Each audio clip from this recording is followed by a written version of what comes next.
Good afternoon, and welcome to today's webinar on dual physician families. My name is Karen Tucker-Labello. I'm Director of Education for the New York Chapter ACP. Our panelists today are Dr. Shika Jain and Dr. Mark Bronstein.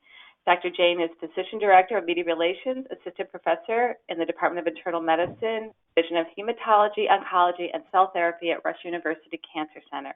She's a mother of three and a dual physician with a dual physician family.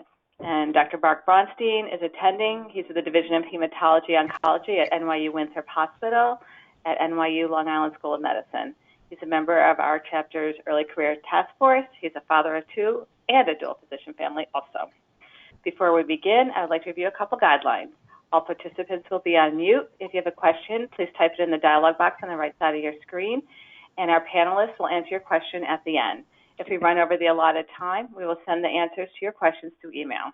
This webinar is being recorded and will be hosted on the chapter's recorded webinars page and the Early Career web page, and the handouts will be available also. I'd now like to introduce Dr. Bronstein and Dr. Jain. Welcome to our webinar. Karen, next slide, please. So our objectives for today, we're going to be talking about some challenges facing dual physician families. We're going to cover some research that's available out there on dual physician marriages and also tips for balancing a dual physician family lifestyle. And we'll end with some social media connections for dual physician families, as well as some resources that we hope you all will find useful. Next slide. All right, good afternoon, everyone. So we're going to just start by talking about some misconceptions and realities. Just as a starter, some of the themes we're going to talk about may apply to single physician families. So it's sort of non-judgmental whether your spouse is working or in a different career or you're in a dual physician family. A lot of the themes may apply to you as well. So let's start off with some misconceptions. Let's go to the next slide. So physicians in general don't get a lot of sympathy for the stresses we have, probably because of older misconceptions about our lifestyle. So society might imagine the dual physician lifestyle as sort of having it all and having it even better because of our higher base incomes. And you can go to the next slide. Karen, we'll go to the next slide.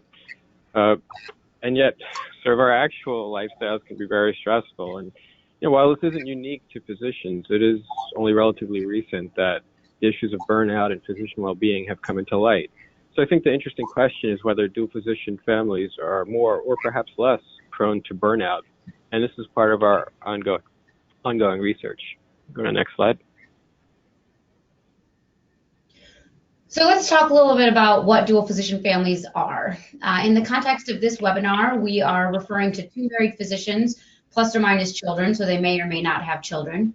Literature typically focuses thus far on opposite sex marriages, but these types of challenges may apply to all types of partnerships in dual physician families. So when we talk about recommendations and advice, it translates to many different types of family structures.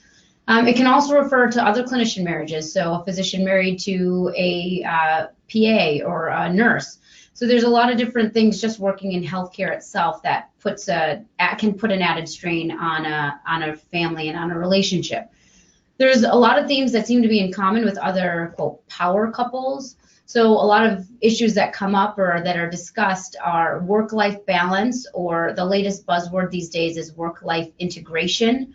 Professional adjustment, so that specifically can relate to one partner trying to sacrifice or having to sacrifice more than the other, one partner having to do more of the child care responsibilities, household responsibilities, making sure the house is running smoothly, and then family support.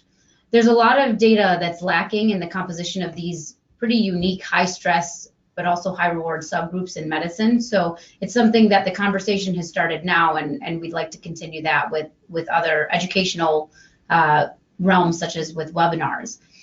So some potential challenges that are unique to our dual physician families. We often have double the debt. So when you have two physicians coming out of medical school, there's medical school debt, there's college debt, and there's a lot of challenges that come along with debt. People think that the typical physician will be getting a house and a car and picket fence and living the dream immediately when becoming a resident. And many of us know that is not necessarily the case. With 2 physicians in the family, there's twice as much call schedule. That becomes challenging, especially when one of the partners or both of the partners are in fields that require actually going in when you're on call. Even the phone calls you get if you're taking home call can be overwhelming and challenging when you have children to take care of. The divorce rate is high at baseline for physicians in general. So by adding on these extra stresses in a dual physician family, the divorce rate we would anticipate would be even higher. And burnout, the question is burnout in dual physician families, is this additive or improved? A lot of times people are recommended to marry another physician or someone else in healthcare because people feel that they must understand what you're going through. So the question is, do dual physician families have a higher risk of burnout, or do they actually see an improvement in their job satisfaction? So these common threads we see throughout all conversations, dialogues, forums in relation to dual physician families: burnout, inequality, household responsibilities, and stress. Next slide, please. So the common themes that are discussed amongst dual physician families that I know are backup childcare and how to manage urgent childcare, call schedules, how do you take care of 2 physician families, how do you figure out your call schedule? There's holidays, your in-laws have requests and demands of you, your parents have demands, if you have children, your children have school events, how do you manage call schedules so that things are always taken care of? How do you find this work-life balance or work-life integration where you don't feel like you're always 10 steps behind? How do you most appropriately divide the household chores and make sure that those things don't lead to fights or marriage difficulties or strife? And then really an important concept that comes up a lot is financial planning for retirement, because once you're finally out of debt, you might not be in your 20s, 30s, or even 40s. You might be in your 50s. So when do you start planning for retirement? How do you start planning for retirement when you're paying off all of these loans? Next slide. But there are benefits of dual physician families. I don't want this to all be doom and gloom. So medicine is a well-respected field, and it continues to be a well-respected field. And being a physician, it does carry with it a certain level of gravitas. So the potential respect from your community potentially doubles in being a 2-physician family. Parents can serve as positive role models for children. I know my daughter is very proud of the fact that my husband and I are both physicians, and she takes her own pager calls when I get a call. So I think that that's something that is definitely a positive for our kids and for the next generation. Shared experiences and understanding. When you have a spouse who is in a similar field or has been through the same challenges and call schedules and residency and internship with you, they can understand, hopefully, a bit more of what you're going through. I've seen a lot of dual physician families that have adapted and have found better time management skills and resilience, where they have been through so much, they've been through such difficult times through training that when they finally become attendings, they're able to reevaluate the challenges they're facing, and they're resilient, and they're able to look at them in a different way. And then, of course, the higher income potential, it does have rewards. There may be more freedom for planning vacations, investing opportunities such as retirement, education, things along those lines. There's definitely the opportunity to have that as a part of your portfolio if you plan accordingly. Services, so I know a lot of dual physician families outsource, so housekeepers, daycares, nannies, finding ways to have a support system set up at home so that being in a dual physician family can actually seem fun. Next slide, please. Okay, so thank you. So as Shika was saying, dual physician families can be highly successful and take on, leadership roles, and these are 3 examples in politics. Vivek Murthy, the former Surgeon General, Howard Dean, the former DNC chair, and Tom Price, the former HHS secretary. All of those are dual physician families, actually. And so we're going to talk about some of the literature on physician marriage. Clearly, the dual physician families can be highly successful, as seen by these examples, but there are some common threads of sort of inequalities in the responsibilities, and this is supported by literature that we'll go through. So let's go to the next slide. So naturally, we would do what any physician would do, is we go to the literature and see what's been shown, what's the evidence for the dynamic of physician marriages and dual physician families. So let's go to the next slide. This was a national survey published in Mayo Clinic Proceedings in 2013. It was 900 physicians, not all of whom were dual physician families, and they surveyed the physicians and their non-physician spouses, looking for factors associated with relationship satisfaction. On the left are basically the demographics, and basically the participants were married on an average about 10 years. Let's go to the next slide. And while this population, again, was not specifically a dual physician family one, what they found, encouragingly, is that the majority of couples were satisfied. They reported they would do it all over again, knowing what they know now about the stresses. And although work did take its toll in the form of exhaustion or irritability, shown in the middle panel, that limited quality of time together. But overall, there was general satisfaction among both partners. Let's go to the next slide. So how about dual physician families specifically? Dan Lai is a researcher in Boston who's done a lot of the research on the subject. And here's a review of U.S. Census data, basically stratified by male and female physicians in dual physician families. And if you look in the red bars, it looks like the numbers of us are increasing over time. Let's go to the next slide. And it's a busy slide, but basically comparing dual physician families on the left compared with single physician families on the right. There were differences between men and women in a relationship, with male partners tending to take on more work hours and having a higher income. Next slide.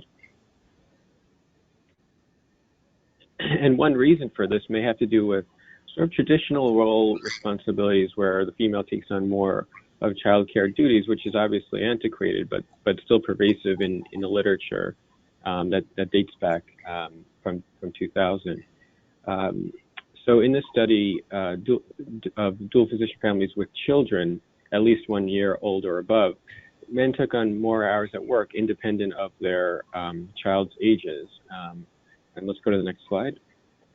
And what you can see here in a survey of young physicians, in the green bars all the way on the right of these horizontal bars, ones with a baby picture, those are the ones with couples who had children. And what you can see is women basically spent more time on domestic work rather than research work in physician couples. And this seems to be a pervasive theme. Let's go to the next slide. So trying to juggle work and home responsibilities, or as Shika nicely said, integrating them. It's not a problem unique to physicians, obviously, but these studies suggest that we tend to prioritize work and that may come at an expense of sharing and balancing responsibilities. So what are some of those pressures? Let's go to the next slide. I think what is unique to physicians, though, is the nature of our work and often unpredictable work schedules and the work we still bring home with us. So some of those work pressures might include performance measures, RVUs, after work or on-call responsibilities, additional academic work, and sort of working towards this elusive future of success that drives us. And so the study on the left actually showed that more work hours were associated with a decreased risk of divorce in physician families, though greater in each subset for women, which the authors suggested may be due to greater trade-offs between professional obligations and family life. Though in this study, physician divorce rate was actually not higher compared to other professions. And on the right, I kind of find this one kind of funny. It's from New England Journal of Medicine, and it's called Date Night with EMR. You can see that physicians tend to spend more time with the EMR on weekend nights, shown in the black graph, compared to the time that they're actually at work. And so it's important to kind of make time for the relationships and all the other kind of life responsibilities we have, despite the work we bring home. You can go to the next slide. And likewise, not alone in internal medicine, but in the surgical literature too, in this study, surgeons in dual physician families were surveyed and were more likely to have career conflicts with their partner, possibly due to work obligations. And that's shown in the red boxes, comparing partners with a physician to either a working non-physician or a stay-at-home partner. Physicians in dual physician families were more likely to have sort of career conflicts. Let's go to the next slide.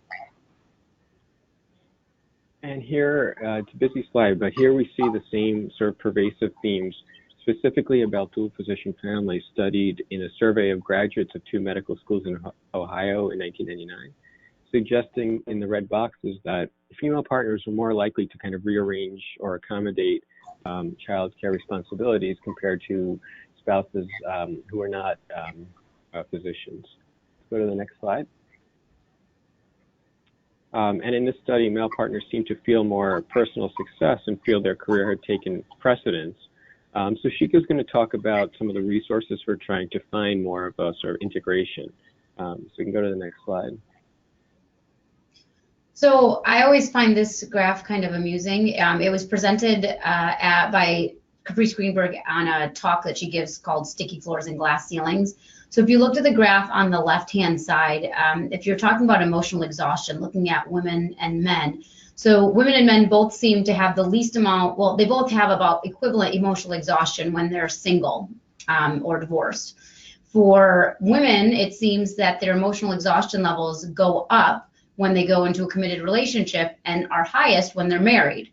Now, for their male counterparts, that emotional exhaustion level decreases when they're in a committed relationship and married. And that was found to be statistically significant in this study that was published in 2016. Then when you look at men and women when they have children, women start off at a little bit of a higher emotional exhaustion level than the men, which we can interpret as likely because they're in a committed relationship or married. But as the children come into the picture, the females tend to have an even higher level of emotional exhaustion, and their male counterparts, that level seems to go down. And this was, again, statistically significant. Now, obviously, does not apply to all couples and all partnerships, and my husband would argue that he falls into the category with the females. But I think that it's a very interesting graph to look at, that the emotional exhaustion level, which then can also translate to your level of satisfaction at work and burnout, can be associated with whether you are coupled and whether you have children. Next slide. So there's a study looking at the relationship between work-home conflict and burnout amongst surgeons, and they looked at over 7,000, almost 8,000 surgeons. And they found that work-home conflict was a major contributor to surgeon burnout, and it was more common amongst women. Factors contributing to burnout, they found, were similar in both men and women, but the women were more likely to experience work-home conflicts than their male colleagues. And they found that these women surgeons were statistically significantly more likely to be burned out, 43.3% versus 39%, and also have high levels of emotional exhaustion, 35.9 versus 31%, which again was statistically significant. So we know that gender roles at work and home, they're becoming more balanced. People are chipping in more at home. People are also outsourcing more, but there's still a ways to go, because these types of home stresses can impact work, and then work stresses can impact home, and then we're resulting in physicians who are getting burned out. Next slide, please. So these are some older resources that exist. There's a couple of books that are out there, At Least You'll Be Married to a Doctor, The Medical Marriage, Couple Survival Guide, Surviving Residency. So I haven't read any of these resources. I'm not sure how effective they are, but I've heard from some people that they have some good life tips. One of them is actually published by the American Medical Association, the AMA. So there are resources out there in print that you might find useful, but there are some newer, more updated resources that we're going to discuss now. Next slide, please. So KevinMD is a great website for a lot of different things. It covers everything from medicine to personal issues to healthcare, politics. There's articles written by physicians, by social workers, by patients, by pharmacists. So it's a pretty good place to start if you're looking for some up-to-date resources. Gomer Blog is a great place to find parodies and find humor. Sometimes humor is the best thing to help a marriage. There's more and more data coming out there on the impacts of social media and how social media has actually had an impact on women physicians specifically. And the reason a lot of these studies are coming out looking at women physicians is because there's Facebook groups and Twitter lists and a lot of social media resources for women physicians specifically. One example of this is the Physician Medical Group. So this is a Facebook group for physician moms or physicians who are trying to become moms. So there's even a component of women on there who are struggling with infertility. And the group started off as about 100 women who were just getting life advice from each other. And it's now blossomed into over 70,000 women. And it is a wonderful resource if you are a physician mom or if you are a physician trying to get pregnant. It is a great place to ask questions, share stories. There's a lot of support on there that also covers dual physician families. So if that is a group that you might be interested in, it's on Facebook. And then there's a lot of blogs that are out there. So there's You Can't Afford to Be a Doctor. That's from the freckledfootdoc.com. And there's some other financial resources that we'll touch on. But the point is there's a lot of resources out there on the internet that can be very helpful to dual physician families and help answer some questions that you might not otherwise know where to go to get answers to. Next slide, please. So when we talk about understanding the medical marriage, physicians and their partners, there was a study that came out looking at different themes. So these are a qualitative study that was done interviewing 25 different physicians and their partners about some challenges and strengths that they found in their relationship. And again, there were some common themes that were seen in this study that was published. It's the biggest theme, one of the biggest themes was relying on mutual support in the relationship. So it's extremely important to remember that the support that we're giving should also be support that we are getting. So it needs to be a reciprocal relationship, both emotional, mental. You need to have support at home with your partner and make sure that while the jobs in medicine may be completely different, you know, a surgeon has a very different demanding schedule than an oncologist has a very different schedule and demands than a pathologist, there needs to be this reciprocal nature of understanding where the other person is coming from. It's important to recognize the roles of each family member and having them be distinct. Having this clarity helps draw attention to the importance professionally and also on the demands of your relationship. So by making sure that each partner feels that they are important and they have an important role in the home front as well as in the work front, that can help in opening the lines of communication and making sure both partners feel valued. When it comes to sharing values, so a lot of these physicians partners said that they shared values. They structured their family and they structured their relationship in a similar way. And again, that requires open communication. It's important that you sit down and you talk to each other. And it's often difficult to find the time, but even 5 minutes at the end of the day, sitting down and telling the other person how your day was and what 3 things you appreciate about each other, that's been proven to be a very effective way to not only recognize the importance of your partner, but also share values and discuss ways in which you want your family to be going. And then acknowledging the benefits of being a physician. There's a lot of financial security, as we mentioned, and there's also a lot of professional satisfaction that can come with being a physician. So I think it's something that sometimes you have to sit down and remember, because our days are go, go, go, go, and we often don't have time to reflect. So one thing a lot of very successful partners and successful high achieving physician partners do at the end of the day is they take that 5 minutes and they sit down and they talk about these things, and they talk about how much they appreciate each other. They talk about how much they appreciate their own profession and their job satisfaction, and talk about things that are making them happy in their careers. And it only takes 5 minutes, but that 5 minutes can really center you and help you develop a long-lasting, solid foundation for a good family structure. Next slide, please. So the AMA released some tips for balancing a 2-physician family. Accepting help and delegating non-crucial tasks is extremely important. We as physicians often have a tendency to think we can do everything, and we have difficulty asking for help. Outsourcing can be extremely helpful. So I've heard a lot of physicians tell me, I don't want to get someone to come clean my house because I can do it myself. And you're absolutely right. We're all capable of doing it ourselves. But if you're not cleaning your house, maybe you can spend that half hour, 2 hours with your kids instead, doing homework or asking them about their days. And so finding people to outsource things that you could have outsourced would be very useful in keeping your mental sanity and also keeping your family connected. Creating a schedule. A lot of families put a whiteboard or a calendar on their fridge that they update every month or every day. And they do that so that everyone knows which kid has which activities. Or if you don't have kids, figuring out which physician is on call when, and remembering when both of you are going to be home for dinner and trying to arrange something special for that time, even if it's just ordering your favorite pizza.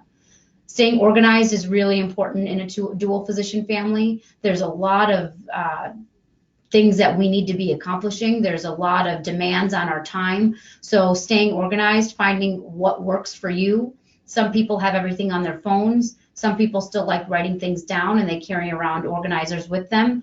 Find a system that works for you and stick with it, because staying organized will decrease your stress level significantly. Evaluating leadership roles in your house. So this is extremely important, and I think that the biggest thing when it comes to this topic is sitting down with your partner and figuring out what your career goals are and figuring out what your home goals are, because you need to make sure that the responsibilities are allocated in a way that they are in line with what your career goals are as well.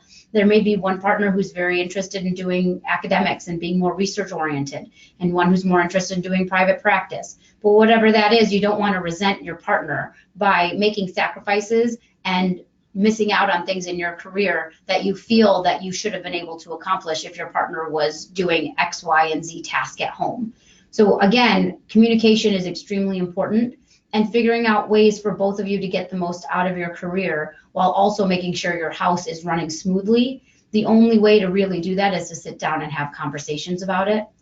You need to make time for each other as your career changes. So as people get promoted, as people have grants due, as private practices get more busy, as you have other responsibilities that are put on you from a career standpoint, you need to make sure that you're openly communicating these with your partner, because your partner may not know that you've been assigned to join this committee and now you're required from 5 to 6 p.m. to be at work every day. And you need to make sure that you're openly communicating that so that things at home don't get rocky when you start resenting each other for not knowing when someone's going to be home. And the most important thing, and I think this is extremely important for both physicians to remember to do, is making time for yourself and not feeling guilty about it. A very common phenomenon that happens, and that's discussed on these online forums quite often, is women feeling guilty for going to the gym and leaving the kids with a babysitter, or getting done with work early and going to get a manicure.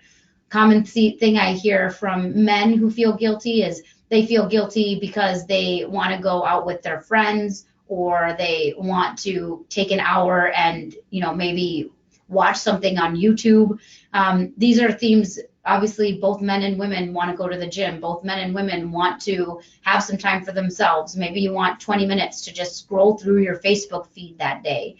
You don't want to have to feel guilty about it, so make time for yourself. But then when you're with your family, make sure that you're spending the time with the family in a quality manner. Try not to be on your phone. If you can avoid work calls during that time when your kids are at dinner with you, try to avoid that if you can. So make time for yourself and don't feel guilty when you're doing that, but then make sure the quality of time you're having with your family is the best quality of time that you can have, because the quantity of time may be limited because you're limited by being in a two-physician family. Next slide, please. So we talked about some resources online. Another big topic that comes up a lot in dual physician families is financial planning resources. So there's quite a few resources out there for physicians specifically that exist. The White Coat Investor, I think, is one of the most famous ones right now. The White Coat Investor has a website, has a Twitter page, and also has conferences that he holds. He gives talks, and I believe there's a podcast as well. So if you follow the White Coat Investor on Twitter, or if you even just Google search him, you can find a great deal of resources that are all about how not only investing your money, but also how to get out of debt, how to pay down your med school or college debts, how to maybe, if you have some extra money, how to do something fun with it if you're interested in doing something on the side. So the White Coat Investor is a really great resource for that. Physician on Fire, another great financial planning resources for physicians. I would highly recommend Googling Physician on Fire, or just going to the website and getting some more information. And then Facebook groups, there's quite a few Facebook groups out there that exist. for financial planning. There's Women Physicians Personal Finances. There's Married to Medicine Personal Finances. White Coat Investor also has a Facebook group. And then another group that's not specific to financial planning, but it's a group that I think if you are in a dual physician family, I highly recommend everyone joining, partially because I started it. But it's a Facebook group on dual physician families. And I started this group a couple of years ago specifically because my husband and I had challenges and had questions, and we weren't really sure where to go. My father is a physician and he's a surgeon, so he had some great advice, and we did reach out to some of our friends. But to get these opinions from a large group of people at the same time, we've gotten some really great advice that's helped us simplify our life and has helped us figure out how to manage both our careers and our home life. And currently we both seem to be happy in what we're doing in our careers, and our home life seems to be running as smoothly as it can with 3 young children. So I would highly recommend, if you're on Facebook, joining the Dual Physician Families Facebook group. You can reach out to me or Mark, and we could easily add you if you have any trouble finding the group. Next slide, please. So this is a little bit more information on the group. This is what it looks like. This is the icon, and this is the exact name, Dual Physician Families. So if you search for it, you can search for it that way. Sometimes it's hard to find, and if you have a friend who's already in the group, they can very easily add you. Next slide, please.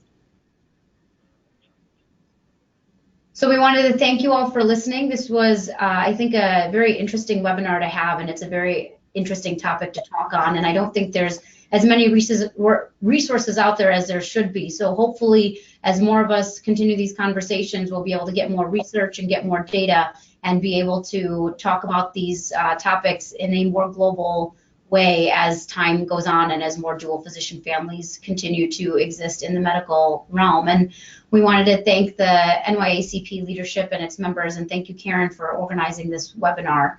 It was a very interesting topic.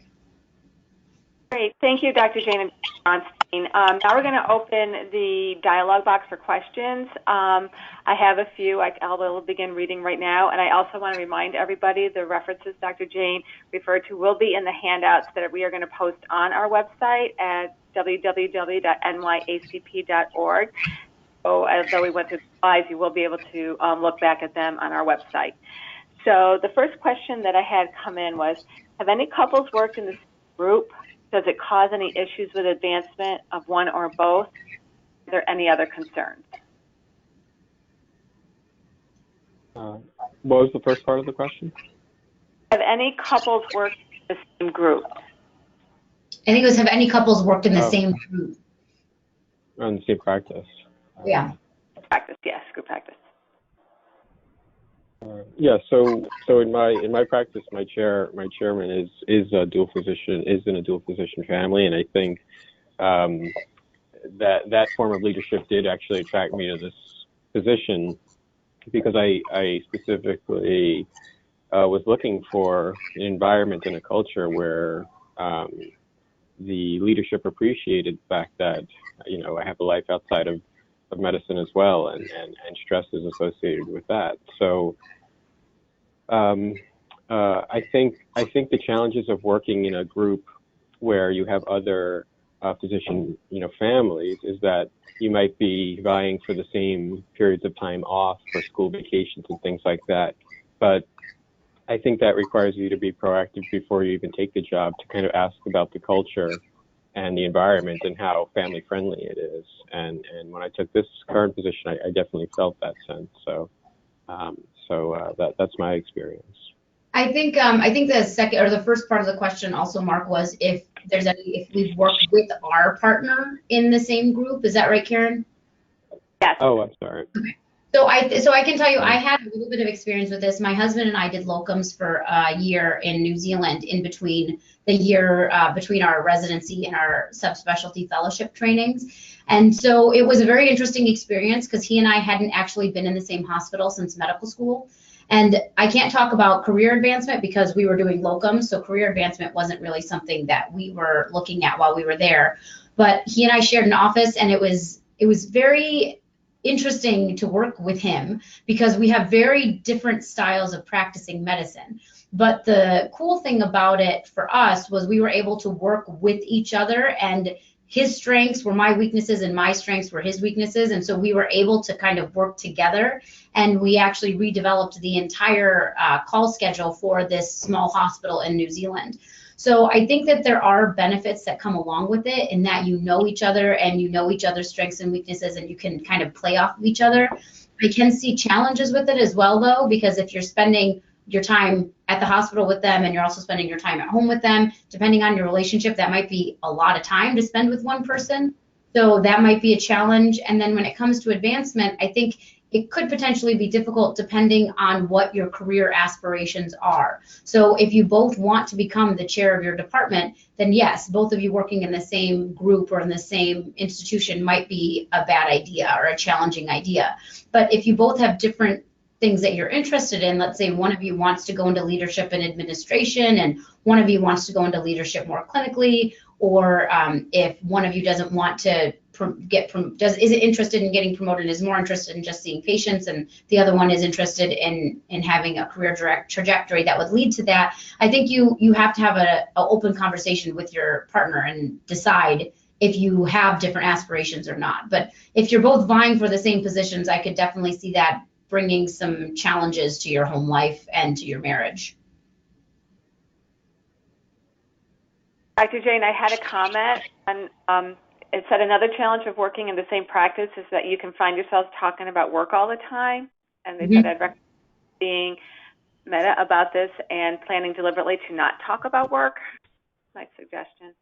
Yeah, I agree. So I'm a GI oncologist and my husband is a GI physician. So we try really hard to not talk about work at home. And oftentimes we're successful. Every now and then, I'll ask his clinical advice on something, but we are also in different practices, and I'm in an academic institution, he's in private practice. But I absolutely agree. When you're home, especially if you're in the same group, it would be very difficult to not bring work home with you and be talking about it 24/7. So I think it is important to make sure you make time to talk about things that aren't related to work, whether you're in the same group or not. Okay, and another question that came in, do you think women tend to compromise more career-wise? Be compromised more career-wise? To compromise more with their careers? I've seen it both ways. So I've seen some women who absolutely compromise more and who, work part-time for some time period or who decide to take some time off. So I've seen that, and I think it's more common among women. But in most cases that I've seen, usually it's a personal decision. So some women want to do that, and I think that is wonderful. So I think it really depends on the physician. But I have seen more women physicians doing it than I've seen men physicians. That doesn't mean that there aren't men who do it. It just seems to be more the trend that I've seen.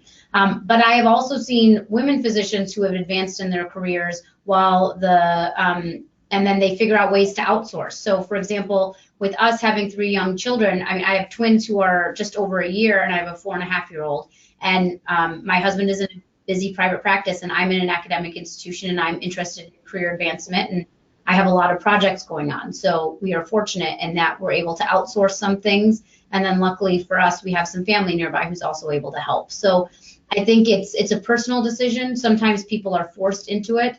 But again, the biggest thing is communicating with your partner and trying to figure out a way to make it work so you're both professionally and personally satisfied.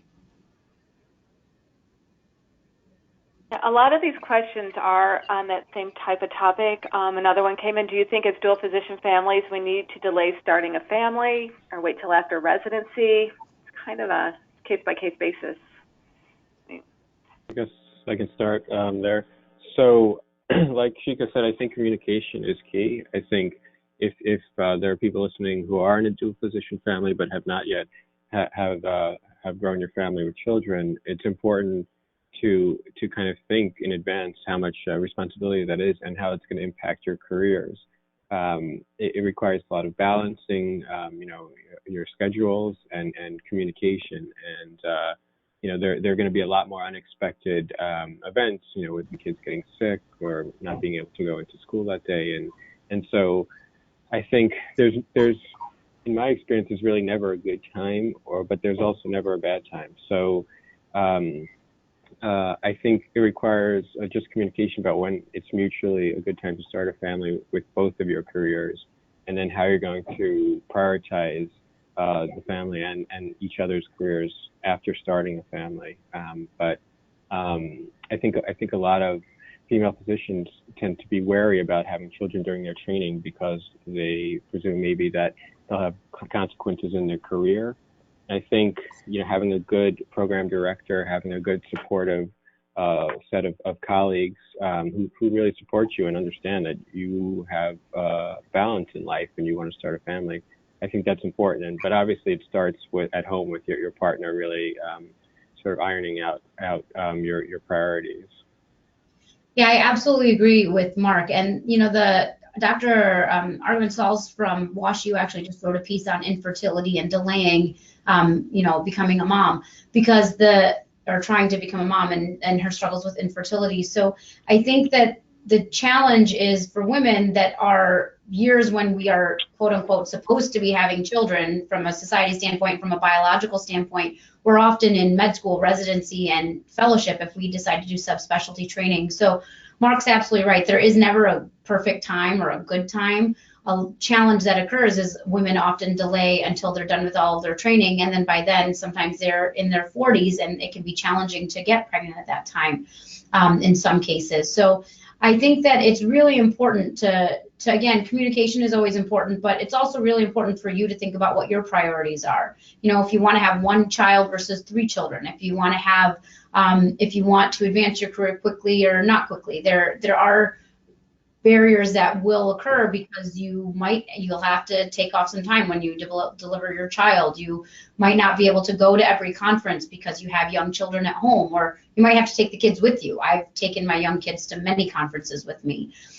So I think it really is, it's a personal decision, but I know extremely successful women who had children in medical school, residency, fellowship, and as attendings, and they just had to adjust. And the most important thing is you have to have a clear idea for what you want, but then you also have to remember that your plans might change. You may be somebody who's able to get pregnant in a month, or you might be someone who it takes a couple of years to get pregnant. So you may plan these things out and it might not work out the way that you planned. So as physicians, we try to control as much as we can, but this is something, unfortunately, we can have very little control over. So I would say, again, when you and your partner feel like you're ready, you might not feel like you're 100% ready. My husband still tells me he didn't think he felt he was ready until after our daughter came, and even then he's not really sure if he was ready.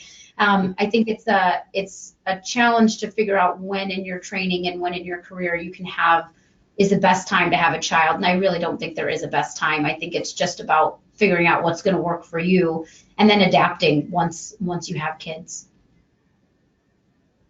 You had mentioned in your comments about going to conferences, and I just want to share something one of our participants wrote in.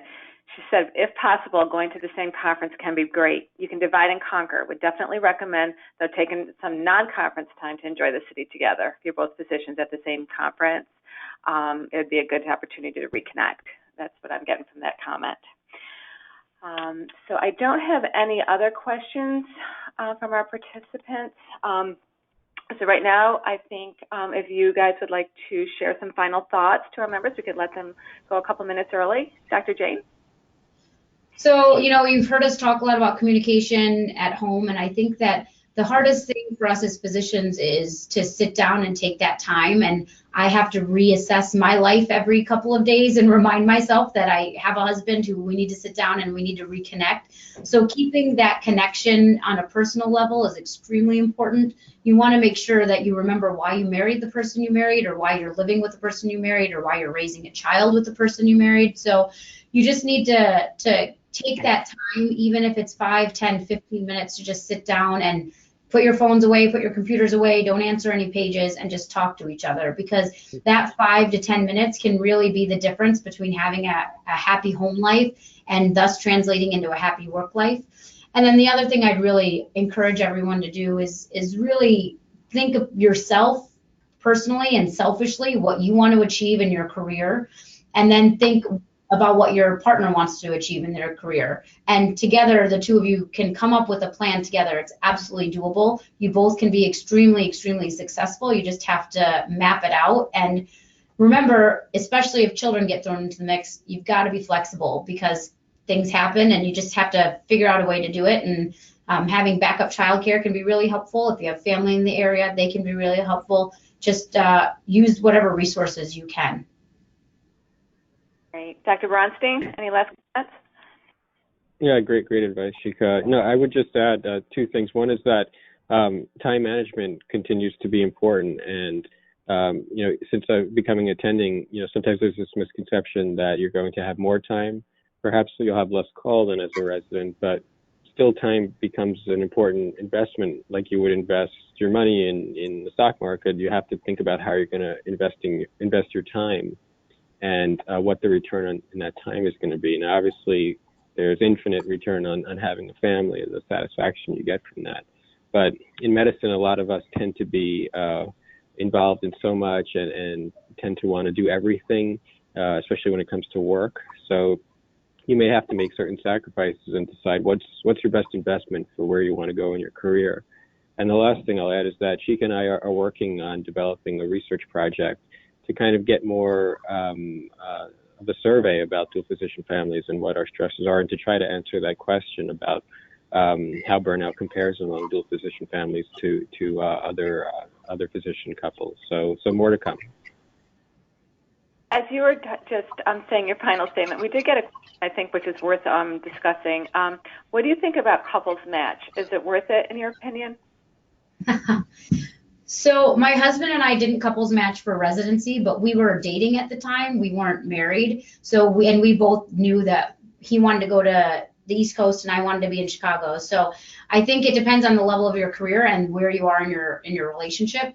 Once we got engaged, we decided to couples match for fellowship because we didn't want to do long distance anymore. I think it depends on where you are in your relationship, if you have children involved, what you want to do in your career. I know people who have done long distance and had children, and it's doable. You just have to, it adds an extra level of complication, but it's doable. So I think it's really a personal choice between you and your partner as to what's going to work for you, both personally and professionally. But either way is doable. Okay, so that'll conclude our webinar for today. As a reminder, I'm going to send the handouts and a link to the webinar to everybody who participated today. It will also be on our website at www.nyact.org on our early career physicians page and our recorded webinars page. Once again, thank you, Dr. Bronstein and Dr. Jane. This is a lot of great information to share with our members, and I look forward to speaking with all of you again. Have a great day, everybody. Thank you. Thank you. Bye-bye.